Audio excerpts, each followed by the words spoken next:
তো আমরা হচ্ছে ট্রিগরে উঠে ট্রিগরের উপর থেকে হচ্ছে সেখানের ভিউটা একটু আপনাদেরকে দেখানোর চেষ্টা করি। ওই কালকে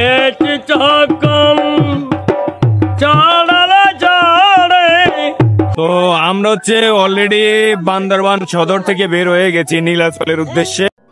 নীলাচল প্রাকৃতিক সৌন্দর্যের জেলা বান্দরবনের একটি অন্যতম দর্শনীয় স্পট। পাহাড় এবং প্রাকৃতিক সৌন্দর্য দেখার জন্য প্রতি বছর হাজারো পর্যটক এখানে ভিড় জমায়। আজকের ভিডিওতে থাকছে নীলাচলের প্রাকৃতিক সৌন্দর্য। আসসালামু আলাইকুম, it's Abdur Rahman, welcome to another blog.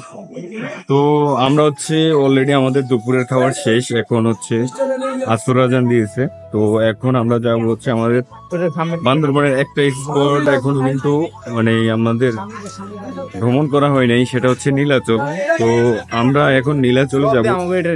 তো ইতিমধ্যে আমাদের কিন্তু আবারও সেই গাড়ি এসে হাজির হয়েছে, আমরা এখন গাড়িতে করে নীলাচল চলে যাব।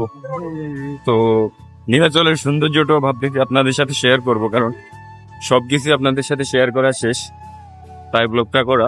আর আমি দেখছি তো কেমন ফিলিংস কেমন? খুবই ভালো। আমি দেখতেছি যে ওটা বসে গেছে ওরা। তো যাই হোক, এখন আমরা হচ্ছে গাড়িতে উঠবো। তো ভিউয়ার্স, ইতিমধ্যে হচ্ছে আমাদের গাড়ি ছেড়ে দিয়েছে, আর আমরা হচ্ছে এখন সদর থেকে বের হয়ে যাচ্ছি। Our hearts beat to the city streets. We began to feel. আর হচ্ছে আমি আপনাদের সাথে আরেকটা বিষয় ক্লিয়ার করে রাখি, সেটা হচ্ছে এই সদর থেকে নীলাচলের দূরত্ব একটু কম। নীলাচলের দূরত্ব হচ্ছে আপনার 5 থেকে 6 কিলোমিটার, আর নীলগিরি তারপরে হচ্ছে আপনার চিম্বুক, নীলগিরির দূরত্ব হচ্ছে আপনার 65 কিলোমিটার এবং চিম্বুকের দূরত্ব তার চেয়ে একটু কম। তো আমরা এখন হয়তো বেশিক্ষণ লাগবে না আমাদের নীলাচল যেতে।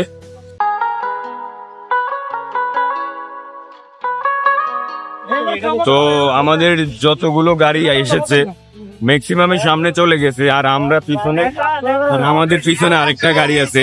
তো আমরা এই দুইটা গাড়ি সবার পিছনে আছি এখনো। তো হয়তো বেশিক্ষণ সময় লাগবে না, আমরাও খুব অল্প সময়ের মধ্যে চলে যাব। আমরা অলরেডি চলে আসছি নীলাচলে, এই যে সামনে হচ্ছে নীলাচলের গেট, আর আমাদের গাড়ি ওখানে রাখা আছে। আর এখানে কিন্তু প্রচুর পরিমাণে এখন পর্যটনের যে মনে হয় ভিড় আছে, কারণ এখানে প্রচুর গাড়ি এখানে অলরেডি পার্কিং করা আছে, সিএনজি সহ অন্যান্য গাড়িগুলো। তো আমি এখন গেটের দিকে এগোচ্ছি, আর খুব সম্ভবত আমাদের ছাড় ওখানে হচ্ছে টিকিট কাটতেছে। তো টিকিট কাটা শেষ হলে হয়তো আমরা ভিতরে প্রবেশ করবো। তো স্যার অলরেডি ওনাদের সাথে কথা বলে টিকিট কনফার্ম করেছে, আমাদের সাথে সবাই অলরেডি ঢুকে গেছে। সামনের দিকে আগাই আর দেখি, এখন পর্যন্ত ওরকম কিছু চোখে পড়ে নাই, এখনো রাস্তায় আছি আমরা। দেখি নীলাচল থেকে আপনাদেরকে দেখাই প্রাকৃতিক সেই সৌন্দর্য।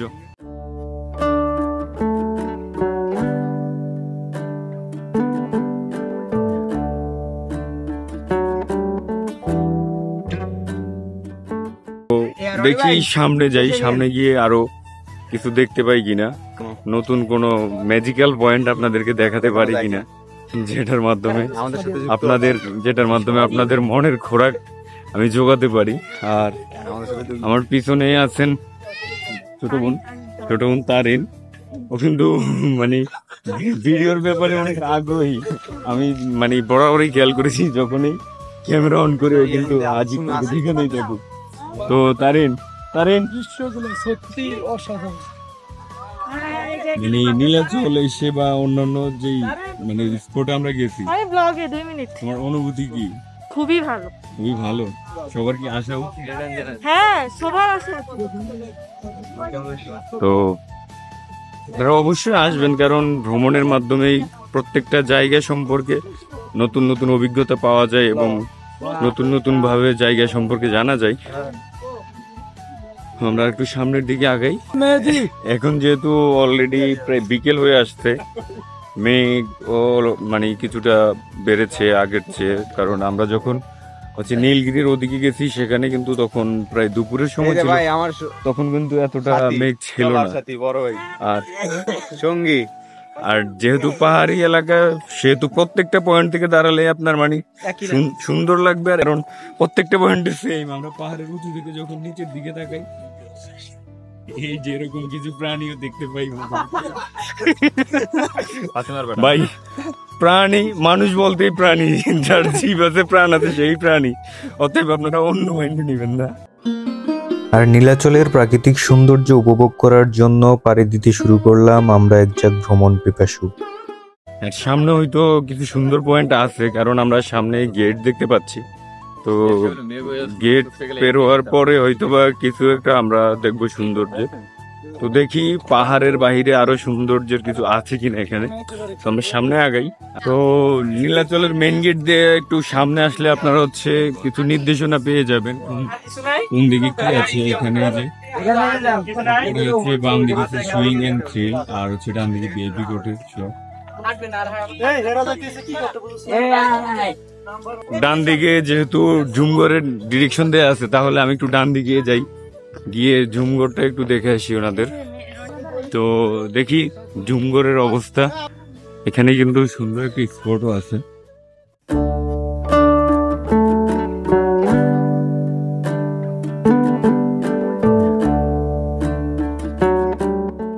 এই প্লেসটা একটু অন্যরকম, কারণ পাহাড়ের মাঝেও সুন্দরভাবে সাজানো হয়েছে। আর নীলগিরিতে যেহেতু আমরা অলরেডি একটা কটেজে গেছি, তো এখানে নীলাচলের এই স্পেসটা আর একটু সুন্দরভাবে সাজানো হয়েছে। যেখানে হচ্ছে বাচ্চাদের খেলাধুলার জন্য ব্যবস্থা রাখা হয়েছে। যাক, আমরা উপরে উঠি, উপরে উঠে দেখি কি অবস্থা। তো এই যে এটা হচ্ছে অনেকটা পার্কের মতোই বাচ্চাদের খেলাধুলা আছে। এখান থেকেই আমি মনে করি এখান থেকে হচ্ছে নীলাচলের সবচেয়ে সুন্দর মুহূর্তটা আপনি উপভোগ করতে পারবেন। কারণ এখানে দাঁড়িয়ে হচ্ছে আপনি যখন বাহিরের দিকে তাকাবেন, তখন কিন্তু আসল সৌন্দর্যটা আপনার চোখে পড়বে।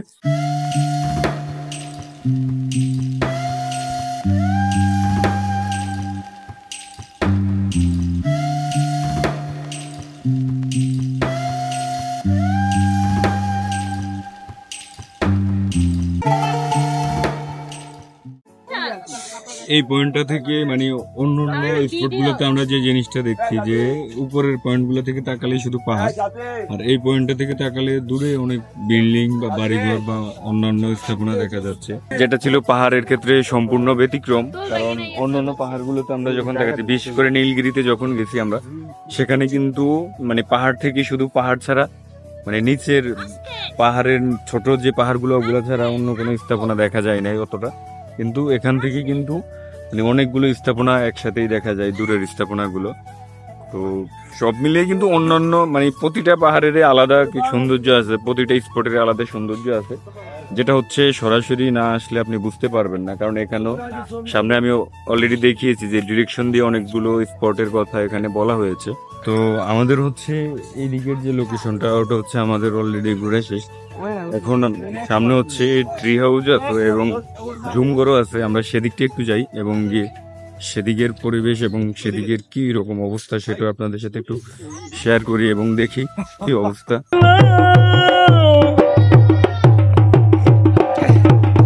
ওই কালকে চকম চড়ালে জড়ে হাসলে জড়ি পরে জসল্লা হাসলে জরে পারে জোসনা আমি হেই রূপ দেখা দেখে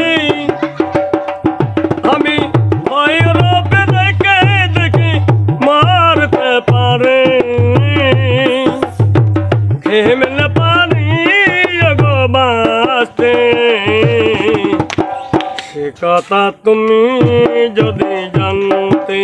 আমরা হচ্ছে এদিকের যে পিছনে নীলাচল যে উপরের স্পটটা আছে, ওটা হচ্ছে অলরেডি ভিজিট করা শেষ।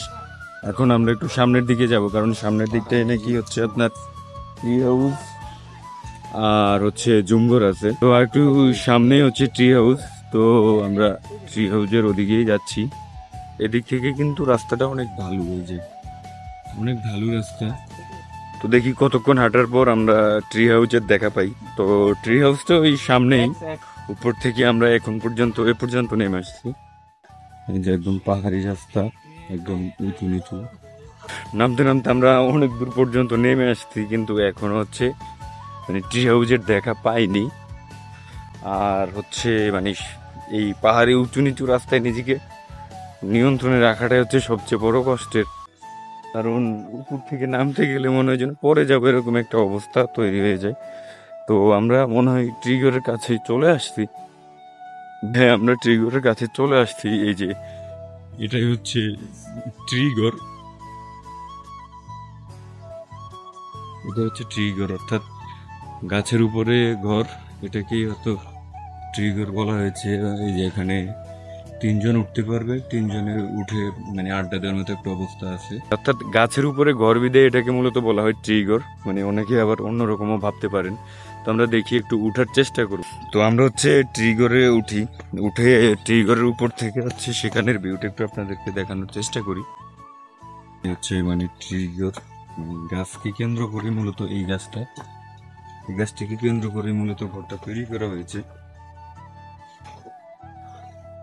এই যে মানে একটু রাউন্ড দিয়ে উপরে উঠতে হবে।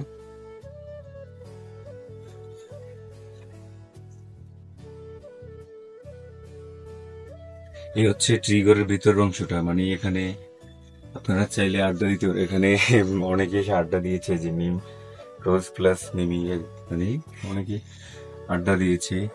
এই জায়গাটা মানে একটা সুন্দর, মানে মূলত তৈরি করা হয়েছে যাতে এখানে দাঁড়িয়ে যে আপনি প্রাকৃতিক পরিবেশটা উপভোগ করতে পারেন। যে এই পাশটায় আছে প্রচুর পরিমাণ কলা গাছ, আর এখান থেকে ওই যে দূরে পাহাড়ে হচ্ছে আপনার ঘর বাড়ি দেখা যাচ্ছে। এই মানে এই জায়গাটাতে দাঁড়িয়ে অর্থাৎ এই যে ট্রিগরের এই বসার সিটও আছে। তো আমি একটু বসে আপনাদের সাথে কথা বলি। তো আমি এখন আছি হচ্ছে একদম ট্রিগরের উপরে, মানে এই হচ্ছে নিচু ভূমি, আর এই হচ্ছে আমি, মানে ট্রিগরের উপরে এখানে বসার ব্যবস্থা আছে। তো ওই জায়গাটা আমার কাছে সবচেয়ে বেশি সুন্দর লেগেছে, কারণ এখানে বসে আপনারা প্রাকৃতিক পরিবেশ মানে উপভোগ করতে পারবেন, প্রকৃতির সৌন্দর্য, পাহাড় উপভোগ করতে পারবেন এবং একসাথে আড্ডা দিতে পারবেন, আর এখানের পরিবেশগুলো দেখতে পারবেন। আর যদি সকালবেলা আসা যায় তাহলে তো এরকম ঘন কুয়াশা মতো মেঘ দেখতে পারবেন। তো এই ছিল ট্রিগর। তো আমরা ট্রিগর থেকে আমি অলরেডি বেরিয়ে আসছি। তো আমরা এখন নিচে চলে যাব আর জুমগড়টা একটু দেখার চেষ্টা করব।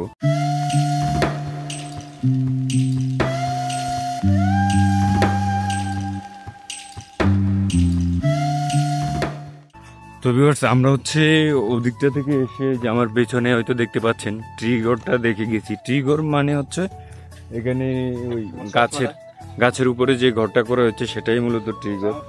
তো আমরা জুমগড় যাওয়ার জন্য চেয়েছিলাম, জুমগড়টা হচ্ছে এখন মানে ভালো নেই, জুমগড়টা নাকি ভেঙে ফেলা হয়েছে। আমরা এখানে একজনকে জিজ্ঞেস করছি, উনি যেটা আমাদেরকে জানিয়েছেন জুমগড় ভেঙে ফেলা হয়েছে। তো আমরা ট্রিগর পর্যন্ত এসেছি, আর ট্রিগরটা তো আপনাদেরকে দেখিয়েছি, আর সেখান থেকে মানে প্রাকৃতিক সৌন্দর্যগুলো কত সুন্দরভাবে উপভোগ করা যায় সেই বিষয়টাও আপনারা দেখেছেন। তো আমরা এখন এদিকটা থেকে চলে যাচ্ছি, এদিকে ওরকম আর কিছু নেই। তো আমরা এখন সেই মেইন স্পটটাতে চলে যাই এবং দেখি যদি আরও কয়েকটা স্পট আমরা যেতে পারি, কারণ এখানে সামনে যে ডিরেকশনগুলো দেখেছি সেখানে অনেকগুলো স্পট মানে বলা ছিল। তো দেখি যদি আমরা সময় পাই সেগুলোতে যাব। এবং এখন প্রায় সন্ধ্যা হয়ে গেছে, অলরেডি মাগরিবের আজান দিয়ে দিয়েছে।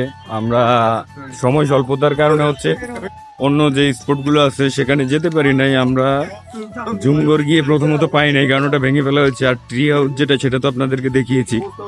তো মানে বাম দিকের যে ডিরেকশনগুলো ছিল ওইদিকে আমরা যেতে পারি নাই, কারণ অলরেডি আজান দিয়ে ফেলেছে। আর হচ্ছে আরেকটা বিষয় আমি একটু ক্লিয়ার করি, সেটা হচ্ছে আমরা প্রথমে প্রবেশের সময় হচ্ছে একটা বিষয় আমি বলেছিলাম যে এটা অ্যাজ ইউজুয়াল পাহাড়ের মতোই মনে হয়, কিন্তু হচ্ছে আমি পরবর্তীতে একটু সামনে আসার পরেই মূলত আসল সৌন্দর্যটা আপনারা দেখতে পাবেন। কারণ প্রথম প্রবেশের পর হচ্ছে প্রথম অন্য যে স্পটগুলোতে আমরা গিয়েছি সেগুলোর মতোই পাশে পাহাড় এবং মেইন রোড। কিন্তু একটু ভিতরে আসার পরে আপনারা হচ্ছে উপরে গিয়ে মূলত নীলাচলের আসল সৌন্দর্যটা উপভোগ করতে পারবেন। তো সময় স্বল্পতার কারণে আর ভিডিও লং করা হলো না। তো আজকের ভিডিও পর্যন্তই। সবাই ভালো থাকবেন, সুস্থ থাকবেন। আল্লাহ হাফেজ।